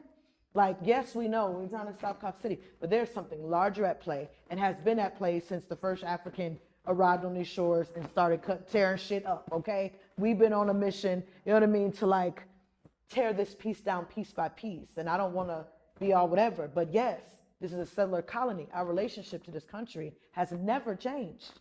And it's not because we didn't want it. Like, the US government has made it clear that they have us relegated and want us to be subjugated and colonial subjects to them. And so I think part of our willingness to like, and my own willingness to keep on keeping on is because I'm like, I would not have been here had Audre Lorde not done, had Marsha P. not done, had Harriet not done, Sojourner, Ella Baker, September Clark. We could go on and on and on, literally. And so part of it is, which I'm grateful for, is having a reverence for who stands at my back, and and being very clear, my life is not my own. And I know that is a hard thing for many people to grapple with in a time where everything is like, get yours, go nap, go relax, self-care, we're, whatever. It's an overcorrection. I am clear my life is not my own. I am clear that because so many hands have been upon me. So many hands have been upon me. I ain't want to, I'm a self-made. I ain't self-made shit, okay? Motherfuckers had to help me out, okay? I would have been out here lost, confused, and out here, okay? Folks brought me along. And so that is our ancestral responsibility. It is our political responsibility. It is our generational responsibility for the next little homie who's coming up. Hopefully I ain't cussed so much where he can understand at least half of the stuff that I'm saying. You know what I mean? But yeah, and I think that part, it's in the practice of how we organize, rather it's how we break bread. It's the singing freedom songs. It's the coming together. We start a little movement choir. Anybody interested? We meet on Sunday. Not rehearse on Sunday. But those sort of things that tend to spirit and collectively tend to spirit, like I think that is the balm that makes choosing the daily choice to do this over and over again, regardless of what our opposition says. We're just going to keep choosing, you know, each other, this work, freedom. Last question. Go ahead. Hi, my name is Hey. Madeline. I'm a journalist. a good one too. So my question is, how do you think about the relationship between movement and the media? Obviously, there's a lot of media that they have their own agenda, they have a message they want to push. But even as someone who I consider myself well-intentioned, it's hard to not sort of be an extractive force, like coming into a movement, trying to get a story introduced. So how do you think about your relationship? Obviously you want to amplify your message, but you also want to protect the people that you're in community with, that you're in a movement with. Yeah, and I think because that dynamic feels like there's an extraction happening, and shout out to Capital B, y'all, because y'all know how to do this shit real good. But because that it feels like that, what it says to me is it's not that you all aren't doing your assignment. Rightfully so. You should be going to who's the spokesperson for the thing, because part of my role is to talk to the spokesperson so I can amplify the narrative story I'm going to say. But what it's an indicator is oftentimes our movements and organizations don't have the capacity to meet the media needs. And when when you prioritizing, especially if you're doing the action or whatever, sometimes we deprioritize media if we have to, because it's like, okay, gotta get people out of jail. Okay, can't talk. You know what I mean? So our priorities on the organizer side get, switched up in order to meet the current need. But I think many would say, especially for righteous media institutions that we know, we're gonna have to be like, all right, got to go and email and be like, you got that wrong, you said that wrong, you twisted my words, you know what I mean? You didn't give the context, which I know is difficult. It is hard to, y'all heard me rambling for the last hour or so, and I'm sure it's hard to put into a however 1,000 words, I don't know how many words you get, write up. And so we like, you didn't say my whole 50-year vision, the abolitionist dream. You didn't unpack the black feminist politics. You're like, girl, I got 1,000 words. So I think it also inherently makes, it might feel like from an organizer, like, dang, they ain't tell all of our stuff. But what our hope then is you can take whatever 1,000 words, 500, a little me, and make it so irresistible. Make it so irresistible that people like, all right, she started me off, Madeline started me off, let me find out more. And that you help to awaken a curiosity, because there might be another media person then that we can have, committed, volunteer, paid, whatever, who can then be willing to fill that gap. So there's no extraction, in my opinion. I think it's a matter of how do we meet our energies in real life capacities. Sure. Yes, we'll close out on. I'll be very concise. Yes. One, when you saw that Tinder running down the hallway, did you immediately feel like, oh no, I'm going to lose my solid faith community? Like, did you get to enjoy that moment and be excited, or were you immediately terrified? Immediately terrified. Immediately terrified. Because, I got the armor of God on, okay? I got my armor on. And so I knew exactly what my thoughts meant and what I should not have been doing. And so, yeah, I was immediately terrified, honey. Immediately. Yeah.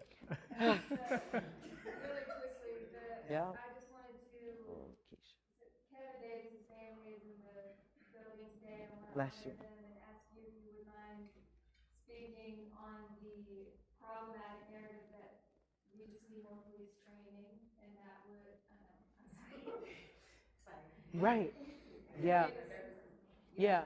And I feel like there's a lot of folks who understand that. Unfortunately, we have had to learn that in very heartbreaking ways. Unacceptable.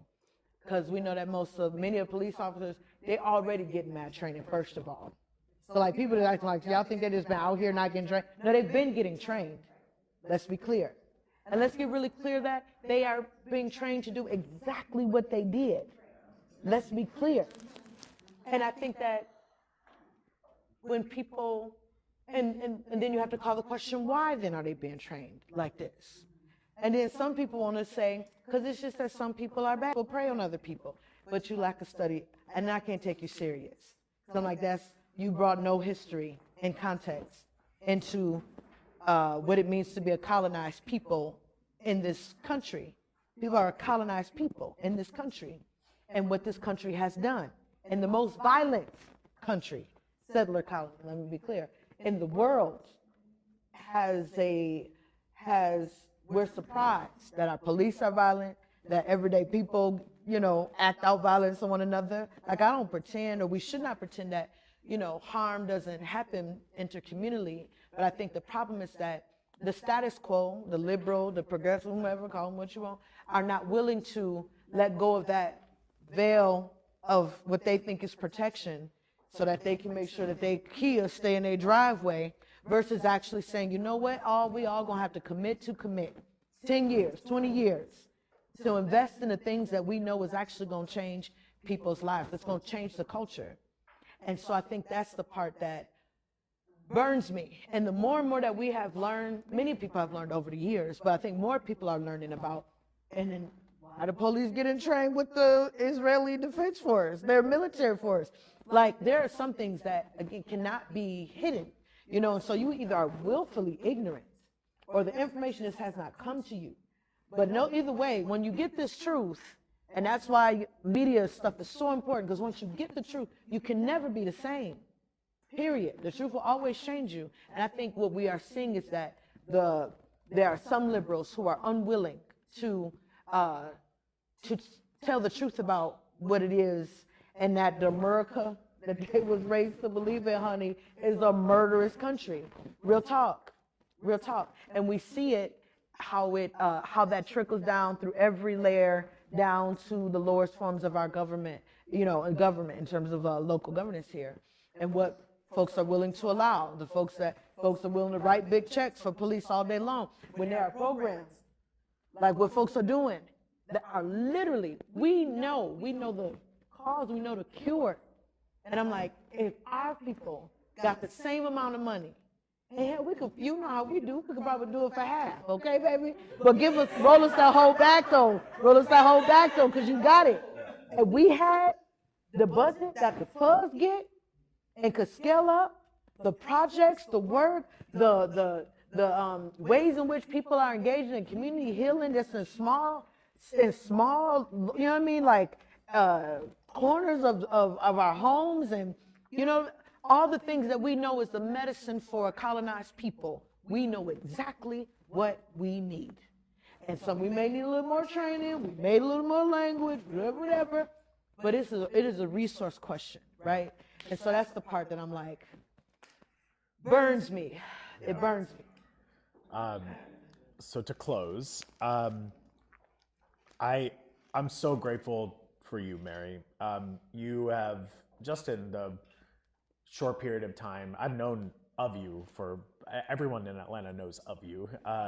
I've had the privilege to be alongside you for the last little bit. And one of the most important lessons that I learned was, I find myself often in the role of intermediary. Like, I believe that government can get better. I really do. And I think that government is a reflection of the people. And you pat me on the head and say, that's cute. And but you also, like, never, I come for your guidance a lot, because I do believe that once government does reflect movement, that it will be a better entity.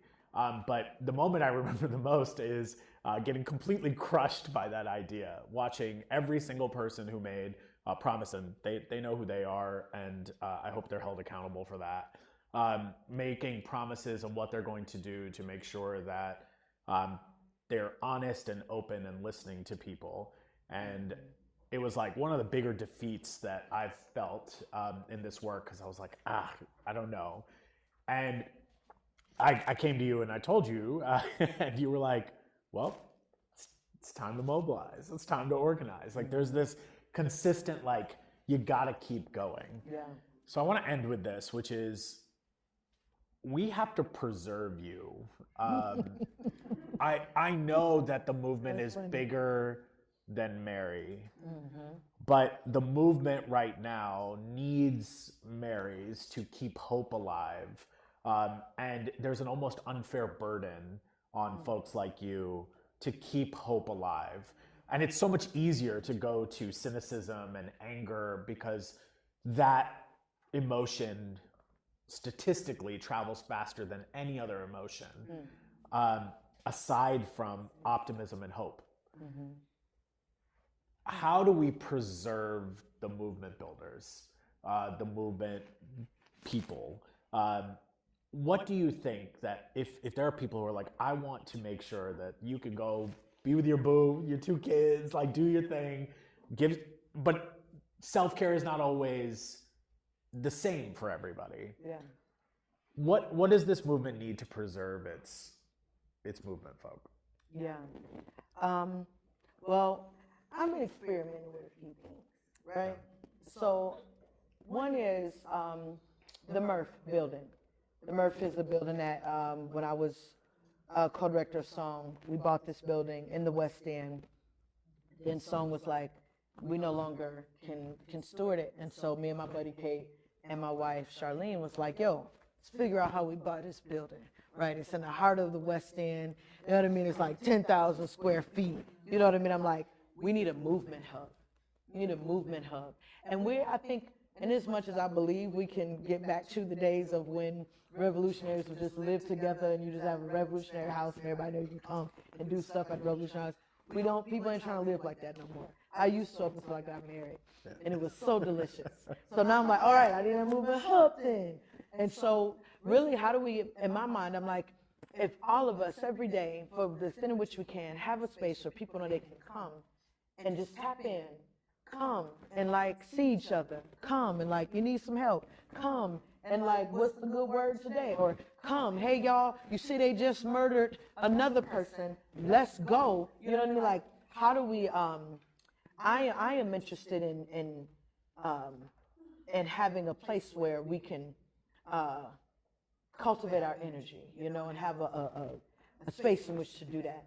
And so that for me, I feel like I'm excited about the days where I can be like, oh, you need a little training? Cool, let me print it out. You know what I mean? I'm like, because that's what I do that all day long. Literally, bless you, all day long. I'm like, oh, you need help with this? You need to share? All day long. I'm like, I want to do that shit in real time, you know, and just cross-pollinate. Because again, I think part of my work, role, and responsibility is to connect other people. That's what you do all the time, brother. That's you. That is you. And so that is a big part of the blessing of what it means to, you know, have stuck around. You have stuck around. And so now you know people, you know stuff, and that is the burden and blessing of that. And part of that responsibility is to share it, to connect it, to try to remember, okay, make sure I text this person and make sure I connect people. So I'm like, how do we bring that synergy of energies together in order to advance the work? And I think that part of, you know, people have asked me how you've stayed in it so long, da da da da, woo woo woo.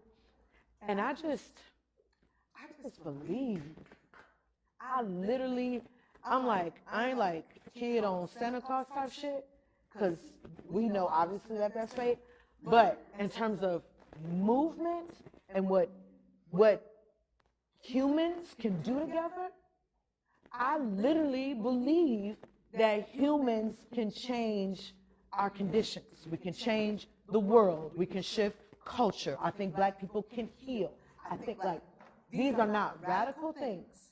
To me, I think it just requires us to commit, to choose each other, the basics, to choose each other, to show up. When I got sanctified and got saved, I carved out my life. Remember I told you my morning practice?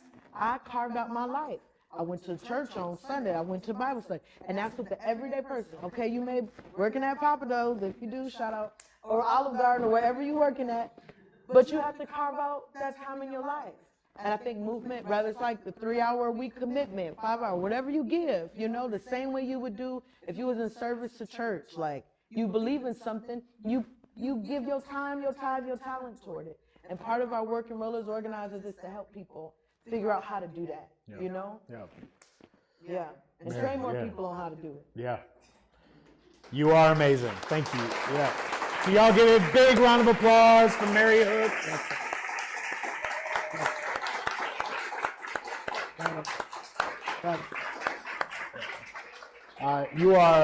You're just an incredible spirit, and so grateful that you are in this work. For y'all, this work and this conversation has to happen outside of this.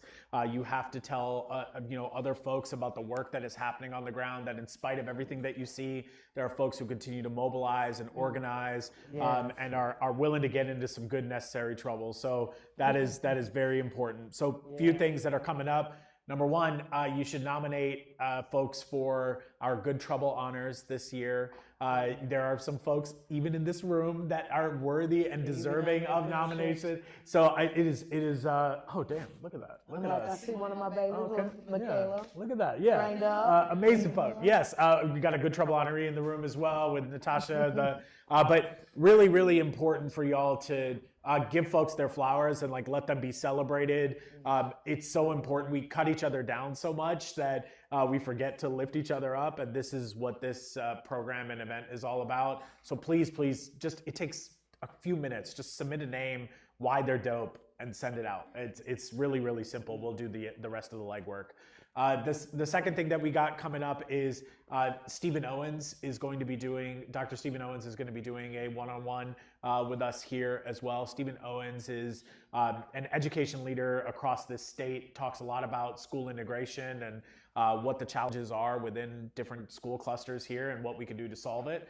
So very excited to talk to Stephen. And then you're the first to hear that we are going to be doing a panel in August as well around where are we with the referendum. We are bringing in some national experts, some local experts to really have an honest conversation about where the referendum stands and what the role of direct democracy is in Atlanta. So no small order, but until then, tell everyone you got to see the Mary Hooks today. I'm very excited about it. Do not say it like that. Do not say it like that. Thank you. Don't say it like that. Yeah. Make sure y'all meet other folks, and thank you again, Mary. Appreciate it. I appreciate you. It was so beautiful. That was so beautiful. I can't believe you asked me about watch out. Oh, yeah.